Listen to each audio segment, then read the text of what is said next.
Wholesale के model पे हम काम कर रहे हैं अभी, प्रोडक्ट हंटिंग सीख रहे हैं। तो यहाँ पे ओवरव्यू आपके वो दिया था मैंने कीपा के ग्राफ का, सबको क्लियर है? कोई बता सकता है कि ये जो न्यू है ये टैब किस चीज़ का है? नहीं माँ बताएं। ये जो न्यू का टैब है ये किस चीज़ का है?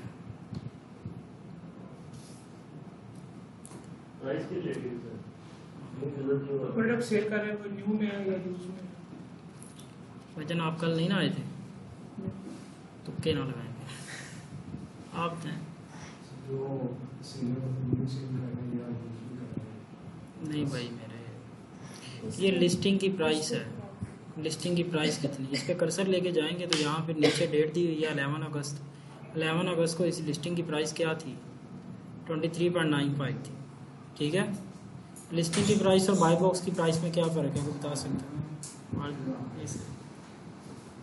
प्राइस है और जो बाय बॉक्स है जिसके पास बाय बॉक्स है उसकी लिस्टिंग पे जो प्राइस है वो सही है। इसका मतलब क्या है? ये हमारा मतलब है जो लिस्टिंग की प्राइस है जो वो सेलर दे रहे हैं, और बाय बॉक्स का मतलब है जिस प्राइस पे उसे बाय बॉक्स मिला था उस पे वो आया है। ठीक है, बिल्कुल ठीक है। चलें, उसके बाद सेल्स रैंक का भी बता सकता है कि ये टैब किस चीज़ का है?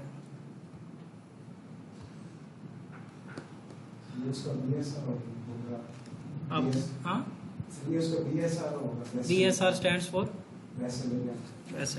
ठीक है, तो यहाँ पे अगर हम कर्सर लेके जाते हैं तो हमें नीचे डेट भी दी हुई है, तो वो बता रहा है कि इस डेट को 1 अगस्त को इसका BSR कितना 46,000 प्लस है। ठीक है, हमारा क्राइटेरिया क्या कहता है? BSR कितना होना चाहिए? 30,000 मैक्सिमम होना चाहिए। तो इसकी 3 मंथ की हम अगर हिस्ट्री देखें, ये 3 मंथ का ग्राफ ओपन है, इसकी हम हिस्ट्री अगर देखें तो आप चेक कर सकते हैं कि ये 50,000 प्लस ही रहा है। ठीक है, तो ये हमारे क्राइटेरिया पे प्रोडक्ट पूरा नहीं उतरे। ठीक है, बात समझ में आई? चलें, न्यू थर्ड पार्टी FBA का कोई बता सकता है? आप बताएं। ये जो अमेज़न सेल कर रहा था इसमें जो FBA सेलिंग कर रहे हैं, इनकी प्रोडक्ट अमेज़न के वेयर हाउस में पड़ी है। हाँ, इनकी प्रोडक्ट अमेज़न के वेयर हाउस में पड़ी हुई है, ये उनका ग्राफ दिया हुआ है। किसी भी जगह पे किसी भी टाइम फ्रेम में आप क्लिक करेंगे तो आपके सामने पूरा डाटा शो कर देगा उस प्रोडक्ट के बारे में, उस सेलर के बारे में कि ये सेलर है ज़ाइलिन एंटरप्राइज LLC के नेम से सेलर है। उस टाइम जब इसे बाय बॉक्स मिला था उसकी जो प्राइस थी 43, स्टॉक था 43 यूनिट्स था इसके पास। ठीक है, ये सारा डाटा A to Z उसका वो सारा फेच करके आपके सामने आ जाएगा।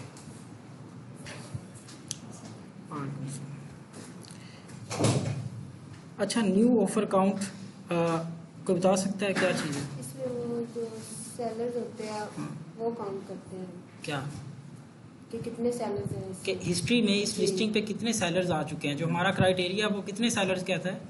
3 से लेकर 3 से 18 सेलर्स होने चाहिए। हम हिस्ट्री किस लिए चेक करते हैं? सेलर्स देखते हैं। हाँ, हम इसलिए हिस्ट्री चेक करते हैं कि अभी तो इस लिस्टिंग पे लेट्स सपोज अभी कितने हैं? 13 है।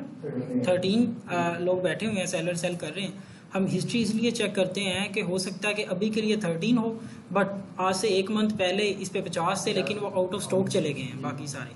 ये ना हो हम लाइव जाएं और वो भी सारे स्टॉक में आ जाएं तो हमें आ जाएं तो हमें सेल्स मिलने के चांसेस कम हो जाएंगे। जितने ज़्यादा कंपटीटर्स उतनी कम सेल्स होंगी ना, बाय बॉक्स रोटेशन कम होगी उतनी ज़्यादा। अच्छा, एक पॉइंट मैंने कल क्लियर किया था आपको रेटिंग और रिव्यूज़ के बारे में, ये कोई ब्रीफली समझा सकता है जिसे आशिर आप बताएं? सर, जिस तरह अभी ये रेटिंग का जो ग्राफ है अगर वो कांस्टेंट है और रिव्यूज ऊपर जा रहे हैं तो इसका मतलब कि वो प्रोडक्ट इन डिमांड है, वो प्रोडक्ट अच्छी है। और अगर रिव्यू भी ऊपर जा रहे हैं और रेटिंग भी ऊपर जा रहे हैं, दोनों डायरेक्टली प्रोपोर्शनल है, तो मतलब प्रोडक्ट ज्यादा डिमांडिंग और विनिंग प्रोडक्ट है। इन फ्यूचर इसकी जो डिमांड है वो ज्यादा बढ़ जाएगी। और अगर रिव्यूज कांस्टेंट है या फिर रिव्यूज ऊपर जा रहे हैं और जो रेटिंग है वो नीचे आती जा रही है टाइम के साथ, इसका मतलब ये है कि वो प्रोडक्ट उसके बैड रिव्यूज आ रहे हैं, लोग उसको बैड रेटिंग दे रहे हैं, इन फ्यूचर वो प्रोडक्ट लोग खरीदना बंद कर देंगे। इसी तरह से ये दो ग्राफ आपके सामने शो हो रहे हैं, बिल्कुल ठीक बताया आपने। ये दो ग्राफ आपके सामने शो हो रहे हैं। हम 3 मंथ का देखते हैं। अब ये जो रेटिंग का ग्राफ है, लेट्स सपोज हम इसे ओपन करते हैं तो ये देखें इसकी 4.7 यहाँ पे रेटिंग थी, ठीक है, अगस्त में। यहाँ पे 4.8 थी, 4.7 थी, यानी कि ये 4.7 से प्लस ही रही है। हमारा क्राइटेरिया कहता है कि 4.1 से प्लस प्रोडक्ट होनी चाहिए। इससे नीचे रेटिंग वाली, एवरेज रेटिंग वाली प्रोडक्ट हम लाइव नहीं करते, हम सेलेक्ट नहीं करते। तो ये 4.7 है, विच इज़ गुड, ठीक है, ये बहुत अच्छी प्रोडक्ट है, लोग इसे पसंद कर रहे हैं। और एक और ग्राफ यहाँ पे होता है रिव्यू काउंट का। रेटिंग होती है जो स्टार्स में दी जाती है, रिव्यूज़ क्या होते हैं जो लिख के दिए जाते हैं, कमेंट्स किए जाते हैं, ठीक है, फीडबैक दिया जाता है उस प्रोडक्ट के बारे में। जब भी कोई सेलर प्रोडक्ट को परचेज़ करता है वो उसे यूज़ करता है, फिर उसके बारे में अपना कमेंट्स देता है कि ये प्रोडक्ट अच्छी है या नहीं है, ठीक है। वो रिव्यू नेगेटिव भी हो सकता है, वो रिव्यू पॉजिटिव भी हो सकता है, ठीक है। अब इस प्रोडक्ट पे अगर हम इसको रिव्यू काउंट का ओपन कर देते हैं, ये वाली जो लाइन है हमें शो हो रही है, रिव्यूज़ की शो हो रही है, ठीक है। लास्ट 3 मंथ की अगर बात करें तो यहाँ से रिव्यू शुरू हुए थे, 1300 प्लस से शुरू हुए थे और ये यहाँ तक अभी तक इसको 1540 रिव्यूज़ मिल गए हैं, यानी कि इंक्रीज़ हो रहे हैं डे बाय डे। अगर इसके रिव्यूज़ इंक्रीज़ हो रहे हैं और उसकी जो रेटिंग है 4.1 है या इससे ऊपर जा रही है, इट्स मीन कि वो प्रोडक्ट अच्छी है, लोग उसे पसंद कर रहे हैं, ऐसे ही है। अगर उसके रिव्यूज़ तो ऊपर को ग्राफ इसका रिव्यूज़ का जा रहा है, लेकिन जो रेटिंग का ग्राफ है वो नीचे को आ रहा है, डाउन जा रहा है, रिव्यूज रेटिंग उसे बैड मिल रही है, 4.1 से नीचे मिल रही है, इट्स मीन कि उस प्रोडक्ट को बाय तो लोग कर रहे हैं लेकिन उसे पसंद नहीं कर रहे, बैड रेटिंग दे रहे हैं। तो फ्यूचर में हो सकता है कि लोग उसे परचेज करना ही बंद कर दें। क्वालिटी का इशू है इस प्रोडक्ट में, हो सकता है, ठीक है। तो ये ग्राफ बहुत इंपॉर्टेंट था। उसके बाद हमारे डेटा के टैब में आ जाते हैं। क्या होता है डेटा के टैब में, ये कोई बता सकता है ये क्या चीज़ है? ये सर जो करंट चल रही है, ये सेल रहा है, वो बता रहा है, प्राइस बताइए, वो आप बताएं। उसके बाद से ये इसमें करंट बताता है, उसे मंथली एवरेज बताता है, 3 मंथ का बताता है और 180 दिन का एवरेज, उसकी एवरेज बताता है कि अभी इस टाइम जो इसका इस प्रोडक्ट का सेल्स रैंक है वो कितना है, वो इतना है, 24,000 प्लस उसका सेल्स रैंक है। अगर 30 डेज़ की एवरेज निकाली जाए तो उसका एवरेज इतना रहा है 30 डेज़ में, ठीक है, 41,000 तक रहा है। और 2 मंथ का अगर देखा जाए तो इतना रहा है, लास्ट 90 डेज़ का देखा जाए तो इतना रहा है। हमारा स्टैंडर्ड टाइम ड्यूरेशन चेक करने का कितना है, 3 मंथ का है, 90 डेज़ का है, ठीक है। इसी तरह नीचे बाय बॉक्स की है, बाय बॉक्स आपको बता रहा है करंट इसकी प्राइस इतनी चल रही है और बाय बॉक्स की 90 डेज़ की एवरेज प्राइस इतनी चल रही है, ठीक है। तो वो 6 मंथ की भी बता रहा है।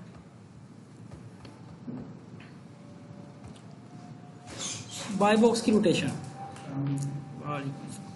बाय बॉक्स की रोटेशन के बारे में बता सकते हैं कोई? आप बताएं। बाय बॉक्स की रोटेशन मतलब इससे कि किसको बाय बॉक्स कब मिला है, किस टाइम मिला है, कब रोटेट हो गया। बाय बॉक्स अब होलसेल के मॉडल में बाय बॉक्स बैकबोन है, ठीक है। बाय बॉक्स विन करेंगे तो आपको सेल मिलेगी, नहीं तो नहीं मिलेगी, क्योंकि मल्टीपल सेलर्स सेल कर रहे होते हैं। तो बाय बॉक्स का ये है कि हमें कैसे पता चलेगा किस सेलर को कितना बाय बॉक्स रोटेट हुआ है और किस टाइम में रोटेट हुआ है, ठीक है। तो बाय बॉक्स यहाँ पे आएंगे डेटा के टैब में और बाय बॉक्स स्टैटिस्टिक्स में आएंगे तो यहाँ पे ये 30 डेज़ का बाय बॉक्स दिखा रहा है, ठीक है। यहाँ पे परसेंटेज दी हुई है कि 37% जो बाय बॉक्स है वो मिला है इस नेम के सेलर को, ज़ाइलिन एंटरप्राइज LLC के नेम के सेलर को मिला, ठीक है। और उस टाइम उसकी जो रेटिंग 4 रेटिंग है इसकी, रिव्यूज़ 4 रिव्यूज़ हैं इसके सेलर अकाउंट पे और 100% पॉजिटिव है। बात समझ में आई?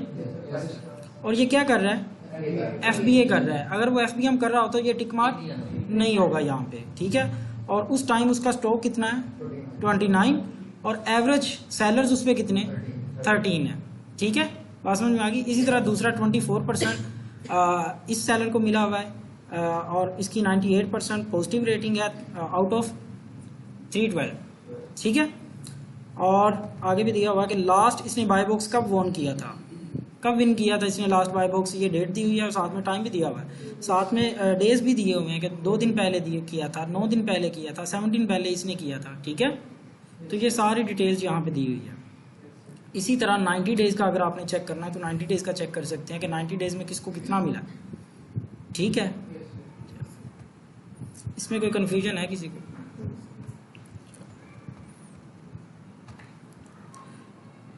इस प्रोडक्ट पे कितने सेलर्स बैठे हैं, यहाँ पे जाएंगे हम, किसी भी प्रोडक्ट को सर्च आउट करेंगे, यहाँ पे जाएंगे, इस पे क्लिक कर देंगे, कितने बैठे, 13 बैठे हैं, नज़र आ रहा था ना यहाँ पे, ये देखें ये लिखा हुआ है 13 है, और सारे न्यू कर रहे हैं।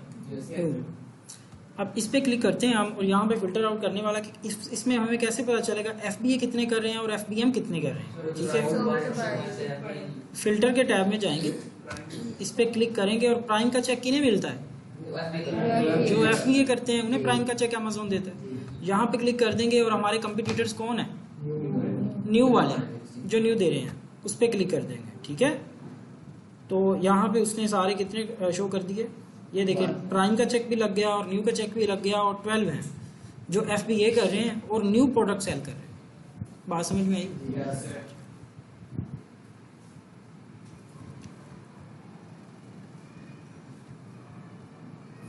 अच्छा, इन सारे जितने भी सेलर 13 बैठे हैं, इनका स्टॉक चेक करना होगा। अगर इनका स्टॉक चेक करना हो कि इनके पास कितना स्टॉक है, कौन कब आउट ऑफ स्टॉक जाएगा, वो सारी डिटेल चेक करने के लिए मैंने एक एक्सटेंशन आपको लगवाई थी OS एडन के नेम से, लगवाई थी ना, तो वो जब आप लगाएंगे तो यहाँ पे भी आ जाएगी काउंट स्टॉक के नेम से, OS एडन के नेम से। इसके ऊपर सिंपली आपने क्लिक कर देना।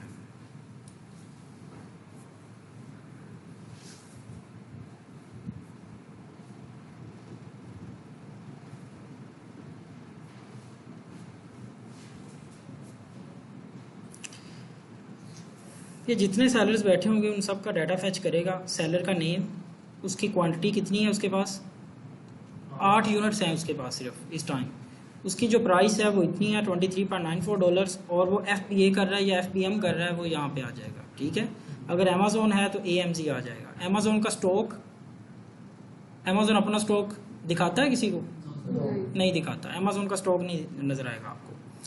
उसकी रेटिंग, इसकी रेटिंग है ही नहीं अभी तक, इसे कोई भी रेटिंग मिली ही नहीं है। ठीक है, 0 रेटिंग्स है इसकी। तो ये नीचे दिया हुआ है, इसकी 4 रेटिंग है, नीचे जो शो हो रहा है ये 4 रेटिंग है, और 100% इसकी 4 की 4 पॉजिटिव रेटिंग है।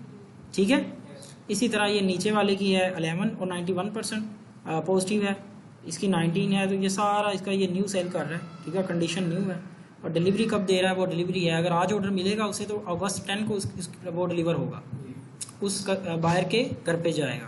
बात समझ में आ गई? इसी तरह ये सारा इसका स्टॉक पता चल जाएगा आपको, किस सेलर के पास कितना। ये चेक करने का मकसद क्या है, इसे चेक करने का हमारा मकसद ये है, हमें ये पता चल जाए कि इस टाइम तो 13 है, बट ये वाला एक आध दिन में ये भी आउट ऑफ स्टॉक चला जाएगा, ये भी आउट ऑफ स्टॉक चला जाएगा, ये भी आउट ऑफ स्टॉक चला जाएगा। ठीक है, ये 3-4 तो आउट ऑफ स्टॉक चले जाएंगे, तो हमारे कंपटीटर पीछे कितने रह गए, 4 रह गए। ठीक है, डिलीवरी डेट से पता चलेगा ना कि ये 10 अगस्त के बाद में। हाँ, नहीं, आज इनके 3 ऑर्डर आ जाएं, यहाँ पे 0 आ जाएगा, डिलीवरी जब भी अमेज़न कर दे। हाँ, ये ज़रूरी नहीं है, ये फ्री डिलीवरी वाले हैं सारे, ये फ्री डिलीवरी वाले। जब जब हम अमेज़न पे लिस्ट करते हैं ना कोई भी प्रोडक्ट, तो अमेज़न हमसे पूछता है कि आप फ्री डिलीवरी देना चाह रहे हैं, या आप 2 दिन बाद जो फास्ट डिलीवरी है वो देना चाह रहे हैं, या थोड़ी सी स्लो डिलीवरी है 5 दिन बाद कस्टमर को देना चाह रहे हैं। अगर आपके प्रॉफिट मार्जिन अच्छे हैं उस प्रोडक्ट में, तो आप फास्ट डिलीवरी भी दे सकते हैं, अमेज़न उतने पैसे चार्ज करेगा आपसे फास्ट डिलीवरी देने के। अगर थोड़े से प्रॉफिट मार्जिन आप कम करें, आपके कम है, तो आप 5 दिन की डिलीवरी दे दें। अगर कहते हैं जी मैंने आपको पैसे देने कोई नहीं, मैं सिर्फ जो FBA फीसिस दे रहा हूँ ना, मैंने वही देनी है अमेज़न को, और जो डिलीवरी होगी वो फ्री वाली होगी, तो फ्री वाली डिलीवरी 10-11 दिन ले जाती है। हाँ, वो 10-11 दिन फ्री वाली डिलीवरी ले जाती है। बात समझ में आई? अगर लेट्स सपोज लिस्टिंग पे दिया हुआ है कि यहाँ पे दिया हुआ है 10 अगस्त, अब एक सेलर, मैं आया हूँ यहाँ पे परचेज़र है, मैं परचेज़ करने आया हूँ प्रोडक्ट, मैंने देखा यहाँ पे 10 अगस्त लिस्टिंग डिलीवरी डेट है, तो मैं परचेज़ कर लेता हूँ। मुझे 10 अगस्त को नहीं मिलती प्रोडक्ट, मुझे मिले प्रोडक्ट जाके 12 अगस्त को। ठीक है, तो मेरा एक वो व्यू बन गया, मैं तो नेगेटिव रिव्यू दूंगा उस लिस्टिंग पे जाके, मैंने नेगेटिव रिव्यू दे दिया। अब इसका जिम्मेदार कौन है? अमेज़न है ना रिस्पॉन्सिबल, क्योंकि आप FBA कर रहे हैं, फुलफिलमेंट अमेज़न कर रहा है, तो अमेज़न रिस्पॉन्सिबल है भाई। आपने अमेज़न को पूछना है कि आप क्यों डिलीवरी लेट करके दी है आपने, मुझे आपकी वजह से नेगेटिव फीडबैक आ गया, तो अमेज़न रिस्पॉन्सिबल है, उस फीडबैक को रिमूव कर देगा अमेज़न, क्योंकि उसकी अपनी गलती थी। बात समझ में आई?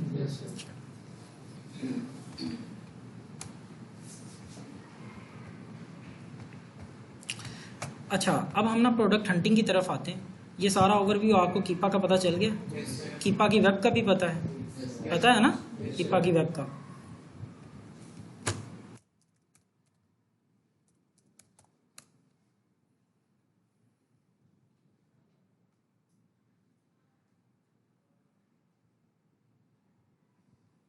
कुछ इस तरह की होती है कीपा की वेब। यहाँ पे लॉगिन कर लें आप, ठीक है। डेटा के टैब में हम प्रोडक्ट फाइंडर के नेम से यहाँ पे अपनी प्रोडक्ट का क्राइटेरिया लिखते हैं।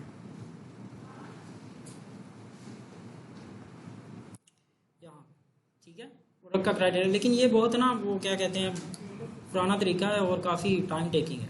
ये आपको पता होना चाहिए, इसलिए आपको बता रहा हूँ। इससे इजी वेज हैं, वो मैं आपको बताऊँगा अभी। अच्छा, कुछ टर्म्स होती हैं। एक होती है प्राइस वॉर टर्म, ठीक है, मैंने कल भी शायद बताया था। तो प्राइस वॉर क्या होती है, कोई बता सकता है? मती आप। मतलब एक प्रोडक्ट पे जिसने प्राइस लगाई ना $24.2, तो अगला जो बंदा है वो $24 की लगाता है, उससे नेक्स्ट प्रोडक्ट है वो लेस कर देता है। यानी कि कोई एक दूसरे से प्रोडक्ट कम कर देना, ठीक है। प्राइस वॉर कैसे चलती है? एक हम मार्केट में चले जाएं तो वो जो लगा के बैठे होते हैं, वो नहीं फल वगैरह लगा के सब्जियां बैठे होते हैं, फल फ्रूट, तो वो क्या करते हैं, एक 100 रुपये किलो की आवाज़ देता है, आम 100 रुपये किलो है, तो साथ वाला 90 की कर देता है, ठीक है। वो गाहक उसके पास जाना शुरू हो जाते हैं, तो उसके साथ वाला कहता है जी इससे ज़्यादा आ रहे हैं तो मैं 80 रुपये कर देता हूँ, ठीक है। वो एक प्राइस वॉर चल जाती है, ऐसे ही है। तो ऐसे होता है, वो बेचारा जिसे पीछे से महंगे मिले, उसकी ब्रेक इवन प्राइस है 50 रुपीज़, वो 50 से कम बेचेगा किलो तो उसे लॉस होगा। अगर 50 पे बेच रहा है तो उसे ना प्रॉफिट हो रहा है ना लॉस हो रहा है, ब्रेक इवन प्राइस है उसकी, ठीक है। तो वो बीच में बेचारा अकेला फंस जाता है। वो 50 से कम कर नहीं सकता। वो जो पीछे से सस्ती लेके आए हैं वो 50 से कम करके अपने बेच रहे हैं, प्रॉफिट मार्जिन जितना भी निकाल रहे हैं वो निकाल रहे हैं, उन्हें प्रॉफिट हो रहा है। वो 50 से कम बेच नहीं सकता, और वो 50 से ऊपर अगर वो करेगा प्राइस अपनी, या 50 से नीचे ऊपर और ज़्यादा करेगा, उसे बाय बॉक्स ही नहीं मिलेगा। अमेजोन की रिक्वायरमेंट है ना, बाय बॉक्स की रिक्वायरमेंट क्या है? प्राइस जिसकी सबसे कम हो, FBA कर रहा हो, ठीक है, और उसकी जो API स्कोर हो वो अच्छा हो, और उसकी जो पॉजिटिव रिव्यूज़ हैं वो अच्छे हों, पॉजिटिव रिव्यूज़ की तादाद ज़्यादा हो, ठीक है, फिर उसे बाय बॉक्स में दूंगा। इस तरह रिक्वायरमेंट है ना अमेजोन की।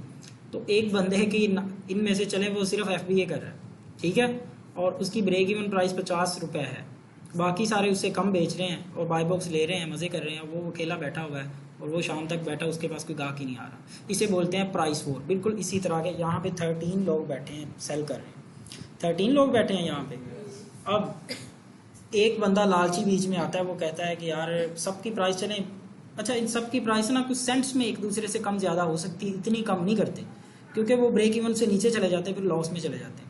अब एक आता है बंदा, वो आता है, वो आके वो बड़ी अच्छी सोर्सिंग कर रहा है, ठीक है, उसे प्रॉफिट मार्जिन अच्छा मिल रहा है, यानी कि उसे जो प्रोडक्ट मिली है पीछे से वो बहुत सस्ती मिली है। वो अगर प्राइस अपनी कम भी कर देगा फिर भी वो प्रॉफिट में है।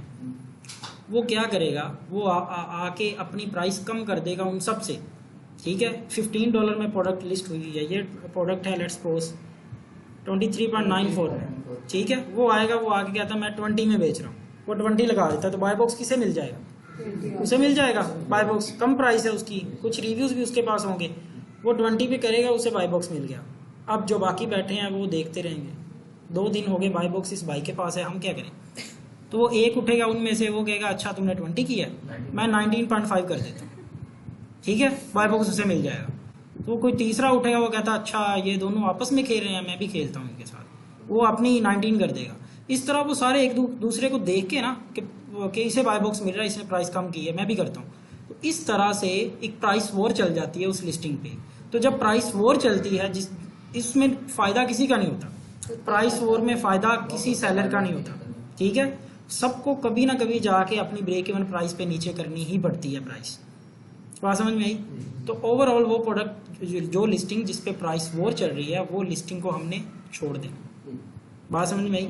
तो पता कैसे चलेगा यहाँ पे प्राइस वॉर चल रही है? वो हमें इस ग्राफ से पता चलेगा। ये न्यू का ग्राफ ओपन कर लें, ये न्यू वाला, बाकी सारे ऑफ कर दें, ठीक है। ये न्यू वाला सिर्फ ग्राफ ओपन कर दें। तो इस लास्ट 3 मंथ का चेक करें, 3 मंथ का। इस टाइम पे इस प्रोडक्ट की प्राइस कितनी थी? $33.99 थी। डेट क्या थी? मई 8 थी, ऐसे ही है। तो मई 16 तक आते आते इसकी 23.72 होगी। तो यहाँ पे ये देखें कोई ऊपर नीचे कर देता था प्राइस, कोई ऊपर कर देता था इस दौरानिए में। तो यानी कि इस पे प्राइस वॉर चली है आज से 1 मंथ पहले। अभी यहाँ पे प्राइस वॉर नहीं है इस टाइम से यहाँ से लगा लें चले जून 16 से लेके यहाँ तक इस पे प्राइस वॉर नहीं है। उससे पहले यहाँ पे प्राइस वॉर चलती रही है इस लिस्टिंग पे। अगर हम थोड़ा सा और कर लें 3 मंथ का, अगर देखें ये यहाँ पे बिल्कुल स्टिल आ रही हो, थोड़ा बहुत ऊपर नीचे हो, जैसे ये है इतने की खैर होती है। अगर थोड़ा बहुत ऊपर नीचे हो, अगर हम 1 ईयर का चेक कर लें तो ये देखें तो यहाँ पे तो भाई बहुत प्राइस वॉर चली, ठीक है। तो ये लिस्टिंग हमारे लिए सूटेबल नहीं। बात समझ में आई? किसको कोई कन्फ्यूजन है? कोई और तरीका बता सकता है प्राइस वॉर चेक करने? आपको कीपा का पूरा ग्राफ मैंने बताया।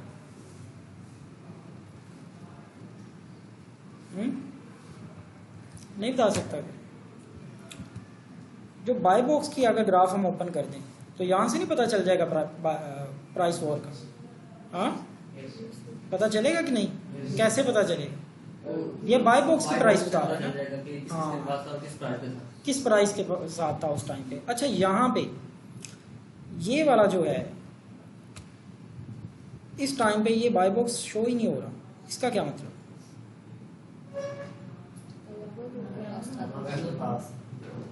अमेज़न के पास भी होगा तो ये लाइन आएगी वहां पे। इसे कहते हैं बाय बॉक्स सरप्रेस्ड, बाय बॉक्स सरप्रेस्ड या सरप्रेस्ड बाय बॉक्स। बाय बॉक्स अक्सर सरप्रेस्ड हो जाता है जब किसी लिस्टिंग पे ज्यादा प्राइस वॉर चलती है ना, तो अमेज़न उस लिस्टिंग का बाय बॉक्स बंद कर देता है कि किसी को ज्यादा नुकसान ना हो जाए। उसे कहते हैं बाय बॉक्स सरप्रेस्ड हो जाना। बाय बॉक्स बंद हो गया, किसी को सेल नहीं मिलेगी उस लिस्टिंग पे, खत्म हो जाएगी। फिलहाल कह लेंगे एक दफा लिस्टिंग को लॉक कर दिया उसको। सारे लॉस में हैं। हाँ, लॉस में हैं। सारे लॉस में, उनकी इन्वेंट्री नहीं ना बिकेगी। और सोने पे सुहागा ये होगा कि वो जो लिस्टिंग है उसका BSR खराब होना शुरू हो जाएगा। कोई सेलिंग नहीं ना हो रही, तो BSR वो रैंक हुई थी, कोई सेल आ नहीं रही, तो वो नीचे से चलती जाएगी, नीचे वाले पेजेस पे चलता जाएगा, ठीक है। तो BSR खराब होना शुरू हो जाएगा। एट दी एंड लॉस उन सेलर्स को भी है। जब वो बाय बॉक्स सरप्रेस्ड फिर दोबारा रूटीन में आएगा तो वो उसका BSR इतना खराब हो चुका होगा कि उसे सेल्स बहुत कम रह जाएंगी उस प्रोडक्ट की, और वो जिस ब्रांड की प्रोडक्ट होगी उन्हें भी नुकसान है, क्योंकि सेलर अपना नुकसान खुद करते हैं। हाँ। अब बात समझ में आई? अच्छा, प्राइस वॉर की समझ आ गई आपको? अच्छा, कुछ लिस्टिंग्स ऐसी होंगी जिन पे ये वाली जो लाइन है ना, ये न्यू वाली, ये बिल्कुल आपको स्ट्रेट नजर आएगी, एक ही लाइन बिल्कुल सीधी। और यहाँ पे भी जो न्यू ऑफर काउंट्स हैं इनकी भी सबकी सेम प्राइस लगी होगी, 1 सेंट का भी डिफरेंस नहीं होगा। अगर 50 बंदे यहाँ पे सेलिंग कर रहे हैं तो 50 की जो प्राइस है लिस्टिंग की वो सेम होगी। ऐसा क्यों होता है? ऐसा इसलिए होता है, इसे बोलते हैं मैप रिस्ट्रिक्शन। क्या बोलते हैं? Map restriction. वो ब्रांड की तरफ से मैप रिस्ट्रिक्शन होती है। कुछ बड़े ब्रांड्स होते हैं वो कहते हैं कि हमारा स्टैंडर्ड ये है, हम इस स्टैंडर्ड से नीचे अपनी प्रोडक्ट सेल नहीं कर सकते।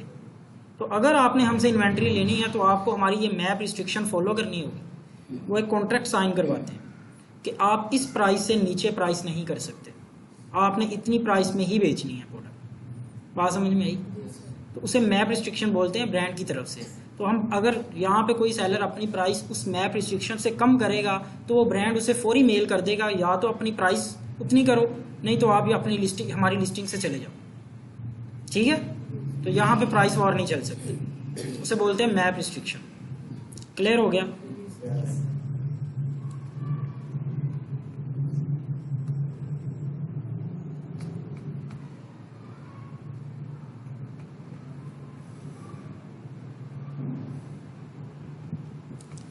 अच्छा, प्राइस वॉर का एक ये ना, प्राइस वॉर बहुत बड़ा होलसेल के मॉडल में बहुत बड़ा इशू है, ठीक है। आप प्रोडक्ट हंट करेंगे, उसे सेल करने जाएंगे ना, तो प्राइस वॉर वाला अगर ग्राफ ये ऐसे हुआ तो आपसे बाकी सारा क्राइटेरिया मैच होगा तो प्रोडक्ट आपसे कोई लेगा ही नहीं। वो कहेंगे यहाँ पे प्राइस वॉर चल रही है, हमें तो प्रॉफिट ही नहीं होगा, ठीक है। तो प्राइस वॉर चेक करने का क्राइटेरिया क्या होना चाहिए, किस तरह से होना चाहिए? अब लेट्स सपोज एक प्रोडक्ट है जिसकी प्राइस है $10 है। अब ऐसा नहीं हो सकता कि ये ग्राफ बिल्कुल सीधा हो, बिल्कुल सीधा ग्राफ हो, ऐसा नहीं हो सकता। ये सिर्फ मैप रिस्ट्रिक्शन में होगा, अदरवाइज ऐसा नहीं होगा। तो वो क्या बाकी सारी पे मैप वो प्राइस वॉर होगी? ऐसा नहीं है। अब यहाँ पे देखें, यहाँ पे थोड़ा सा ग्राफ नीचे हुआ है, यहाँ पे 24 पे है, यहाँ पे ऊपर गया 24.48 है, 48 सेंट का फर्क पड़ा है सिर्फ। तो जितनी इस लिस्टिंग की प्राइस है 48 सेंट कुछ भी नहीं। प्राइस वॉर का मेरा क्या क्राइटेरिया चेक करने का, वो ये है अगर एक प्रोडक्ट की प्राइस है, लेट्स सपोज बहुत कम प्राइस है, $10 है, ठीक है। अब अगर $10 है और उस प्रोडक्ट में वो जो सेलर है वो कमा रहा है 10%, $1 वो कमा रहा है 10%, ठीक है, 10% वो कमा रहा है। अब अगर वहाँ पे प्राइस वॉर चलती है, 50 सेंट की चल गई, 50 सेंट वो नीचे आ गया, ग्राफ नीचे आ गया, तो उसका प्रॉफिट मार्जिन कितना रह गया? 5% रह गया, 5% रह गया ना, कम हो गया, आधा रह गया। तो ये यहाँ पे देखिए प्राइस वॉर सिर्फ 50 सेंट है 50 सेंट सिर्फ नीचे हुआ है ग्राफ, लेकिन वो उसका प्रॉफिट मार्जिन आधा रह गया। लेकिन अगर एक लिस्टिंग है जिसकी प्राइस है 35 है और मैं 10% उसमें कमा रहा हूँ, अगर उसमें $2 भी नीचे आ जाते हैं, $3 भी नीचे आ जाते हैं, तो मुझे कोई फ़र्क नहीं पड़ता, वो प्राइस वॉर नहीं डिक्लेयर होगी। बात समझ में आई? जब आप अपने क्लाइंट्स को डील करेंगे तो ये पॉइंट अपने जहन में रखना है आपने। अगर वो कहे ये ग्राफ ऊपर नीचे, पॉसिबल ही नहीं है कि ग्राफ सीधा हो, तो मैं फिर आपको मैप रिस्ट्रिक्शन वाली प्रोडक्ट ढूंढ के दे देता हूँ, अब वो कर लें। हाँ, ऐसा पॉसिबल नहीं है। तो वो ये ग्राफ ऊपर नीचे होगा तो वो प्राइस के हिसाब से अपने अपने माइंड में रखना है कि इस पे इतना कम हुआ है, इस पे इतना कम हुआ है। बात समझ में आई?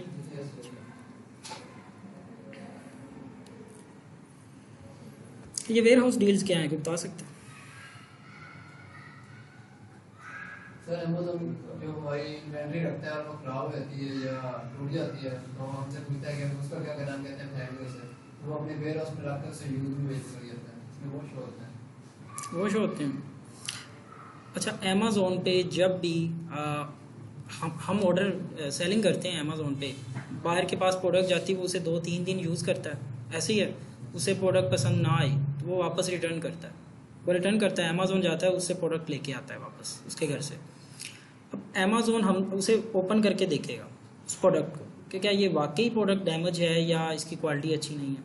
अगर तो उसकी क्वालिटी अच्छी है और बायर ने वैसे ही वापस कर दी है कोई इशू बना के, तो अमेज़ोन उसे फिर से पैक करेगा और आपकी इन्वेंट्री में रख देगा। अगर वो वाकई क्वालिटी का कोई इशू है उसमें, तो वो आपको मेल करेगा अमेज़ोन के, बताएं इसका क्या करना है, हम इसे अपनी लिस्टिंग में दोबारा नहीं रख सकते, इसमें क्वालिटी इशू है। या तो आप अपने पास वापस बुला लें, अपना एड्रेस दें, हम उस पर शिफ्ट कर देते हैं, या तो इसे बाहर पिंकवा दें। तो हम तो पाकिस्तान में बैठे हैं, वापस तो नहीं मंगवाएंगे, वो शिपिंग चार्जेस बहुत लग जाएंगे, हमारे सेलर अकाउंट पे वो डिडक्ट कर लेगा।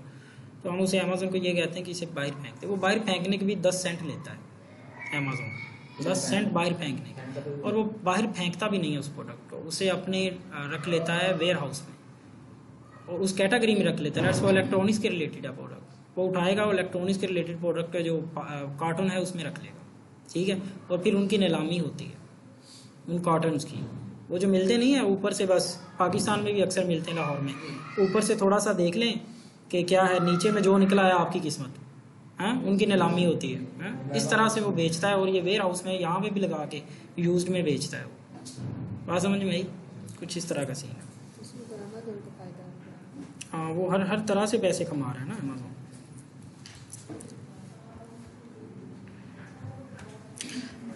अच्छा, ये आपने लेट्स सपोज ये प्रोडक्ट आपने ढूंढ लिया, इसका अच्छा बाय बॉक्स एक होता है, by box dominancy. By box dominancy, यहाँ पे अगर बाय बॉक्स मिल रहा है एक पर्सन को 80% मिल रहा है, 70% मिल रहा है, तो वो सारी सेल्स तो वो लेके जा रहा है। तो हमारे लिए वहाँ पे क्या चांसेस है? ये बाय बॉक्स रोटेशन देखने के स्टैटिस्टिक्स मकसद ये है कि हम ये देखें कि हमारे इस प्रोडक्ट पे कितने चांसेस हैं, हमें बाय बॉक्स क्या मिलेगा, अगर मिलेगा तो कितनी परसेंटेज में मिल सकता है हमें एवरेज, ऑन एवरेज। तो अगर किसी बाय बॉक्स को 50% से ज़्यादा अगर एक बंदा लेके जा रहा है बाय बॉक्स, इट्स मीन कि इस लिस्टिंग पे बाय बॉक्स डोमिनेंसी है, उस प्रोडक्ट को हम नहीं करेंगे।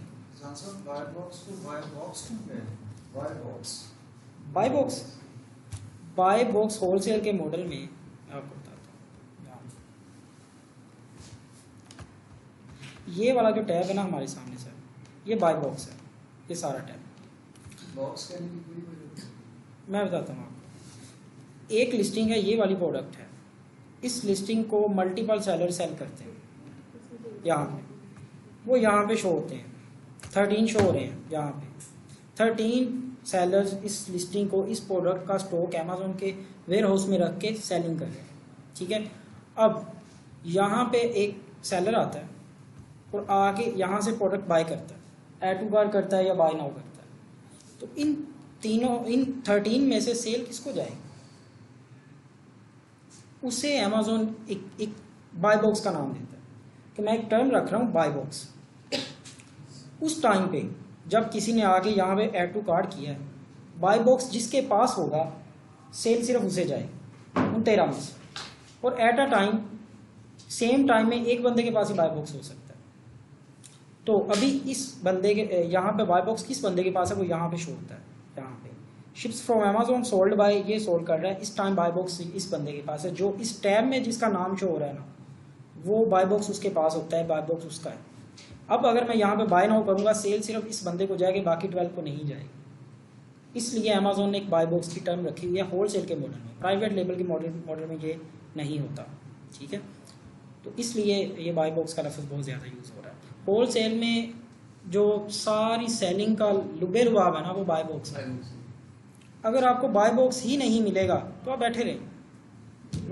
अमेज़न हर 15 दिन के बाद आपकी जो उनके वेयर हाउस में रखी हुई ना अपनी इन्वेंट्री, वो 15 दिन का चार्ज करता है आपसे। 15 दिन बाद दोबारा फिर चार्ज करता है, उसके 15 दिन बाद फिर चार्ज करता है। जितनी देर इन्वेंट्री आपकी अमेज़न के वेयर हाउस में पड़ी रहेगी, आपको चार्जेस हर 15 दिन बाद दोबारा देने पड़ेंगे। तो इसलिए ऐसी प्रोडक्ट हम करते हैं जो कि बिक जाए जल्दी से, हमें डबल फीस ना पड़े। समझ में आई बात? बाय बॉक्स डोमिनेंसी का पता चल गया। ब्रांड डोमिनेंसी होता है एक, पीएल में भी था, यहाँ पे भी था। हम यहाँ पे कहते हैं कि हम ऐसी लिस्टिंग पे जाएंगे जिस लिस्टिंग पे वो खुद ब्रांड सेल ना कर रहा हो। वो कैसे पता चलेगा ब्रांड सेल कर रहा है या नहीं? उसकी रीज़न क्या है? उसकी रीज़न ये है ब्रांड के साथ ना जाने की। अगर वो ब्रांड खुद भी सेलिंग कर रहा है, यहाँ पे 13 में ब्रांड वो वाला आ गया, ये फाल्क नाइफ के नेम से ब्रांड है, फाल्क नाइफ के नेम से ब्रांड है ना, ये ब्रांड अगर यहाँ पे भी शो हो रहा है, इस यहाँ पे वो खुद भी सेलिंग कर रहा है, इट्स मीन कि मैन्युफैक्चरर भी खुद है। और जो मैन्युफैक्चरर खुद होता है उसकी प्राइस कम होगी ऑब्वियसली, क्योंकि वो खुद मैन्युफैक्चर कर रहा होता है। ऐसे ही है, तो वो बहुत कम प्राइस रख के यहाँ पे सेलिंग कर रहा होगा, तो हम उसे कम्पीट ही नहीं कर सकते। बाय बॉक्स उसी के पास रहेगा। बात समझ में आई? इसलिए ऐसी लिस्टिंग जिसमें वो ब्रांड खुद सेल कर रहा हो, हम उस लिस्टिंग को नहीं करते। तो कैसे पता चलेगा ब्रांड यहाँ पे सेल कर रहा है या नहीं? फाल्क नाइफ का नाम ब्रांड का नेम है, तो हम सिंपली ऐसा करेंगे, या तो यहाँ पे ओपन कर लेंगे, 13 में से देख लेंगे इसमें फाल्क नाइफ के नेम से कोई सेलर है। ये सेलर का नेम है ना, ज़ायरन। ये वाला कौन सा सेलर है? ज़ायरन एंटरप्राइज का सेलर सेंटर आपको दिखाया था ना सेलर सेंटर आपको। ये मेरा क्लाइंट है जो यहाँ पे बैठा हुआ। अच्छा,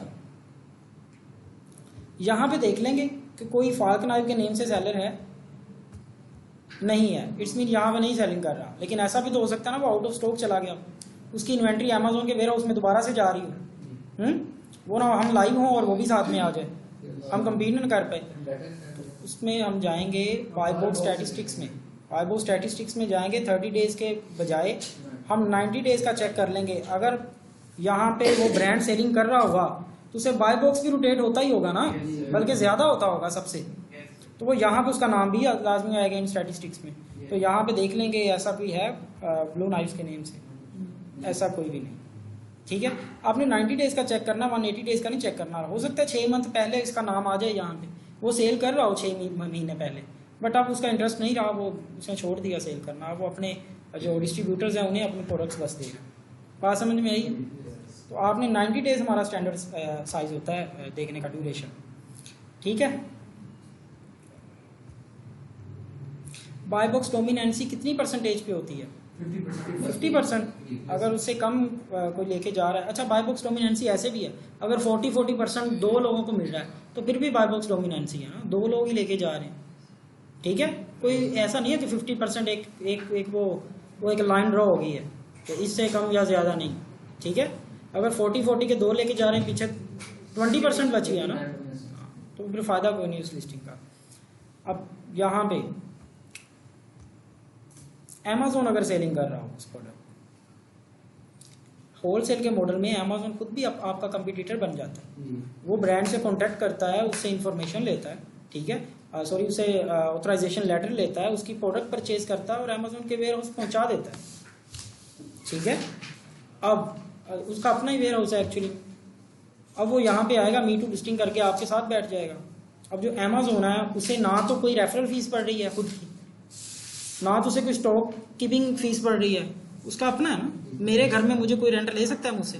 नहीं ना लेगा, तो वो अपनी प्राइस सबसे कम करता है, बाय बॉक्स खुद विन करता रहेगा, ठीक है। तो ऐसी लिस्टिंग जहाँ पे हो अमेज़ॉन, तो वो लिस्टिंग हम नहीं करते। अमेज़ॉन कहाँ पे है वो कैसे पता चलेगा? मैं वो भी आपको भी ऐसी प्रोडक्ट दिखा देता हूँ जिसमें अमेज़ॉन बैठा हो। तो न्यू के टैब से ऊपर AMG शो होता है। हाँ,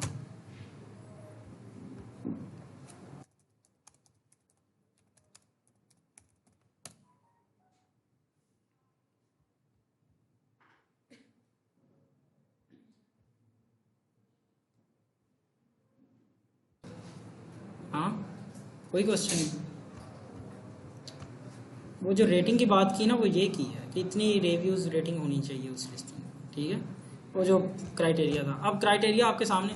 आपने सबसे पहले आपने जो भी लिस्टिंग ओपन करनी है ना, उसका ये सारा देख के ना, या पहले हीलियम 10 की, ये ऐसा नहीं है कि यहाँ पे ये यूज़ नहीं होने, यहाँ रेवेन्यू भी तो हमने चेक करना है ना कि इसका रेवेन्यू कितना है, इसे सेल्स कितनी मिल रही है। फिर ही है, अगर एक प्रोडक्ट का $5,000 रेवेन्यू है और यहाँ पे 20 बंदे बैठे हैं, तो हमें क्या मिलेगा वहाँ? कुछ भी नहीं।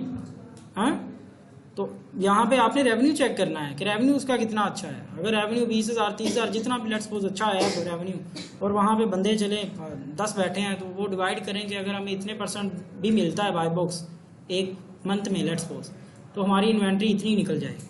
हाँ, इतने % मिलेगा तो हमें इतने $, की सेल मिलेगी। वो कैलकुलेट कर लेना है आपने अपने हिसाब से। बात समझ में आ रही है कि नहीं?